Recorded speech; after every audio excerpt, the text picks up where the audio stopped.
ও চলে এসছিস? আরে না না, মাত্র 1 ঘন্টা ধরে ওয়েট করছি। বেশ ভালোই লাগছিল, একটু ঠান্ডা ঠান্ডা। যাই হোক, সাবধানে এসছিস তো? বাসে বসার সিট পেয়েছিলি? রাস্তা পার করার সময় কানে হেডফোন দিসনি তো? ঠিক আছে, চল। এ মা, মুখটা শুকনো শুকনো লাগছে কেন?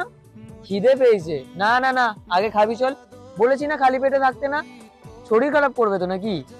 সোজা আগে খাবি চল, আয় আয় আয় আয়, খাবি চল। বেশ ঠান্ডা পড়েছে কিন্তু।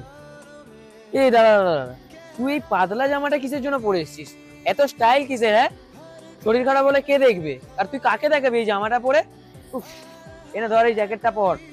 আবার না না করে, জ্যাকেটটা পর চুপচাপ পর। এই যে ম্যাডাম, এবারে বসুন। রাত হয়ে গেছে আর ঠান্ডাটাও অনেক পড়েছে। আন্টিও ঘরে একা আছে, টেনশন করবে। আবার না না, কালকেই তো দেখা করবো আমরা, কালকে একটা ভালো জায়গায় ঘুরতে যাবো। মনে করে কিন্তু গরম জামা কাপড় পরে আসবে। আর আমার জ্যাকেটটাও এনেও মনে করে, হ্যাঁ? চলো এসো।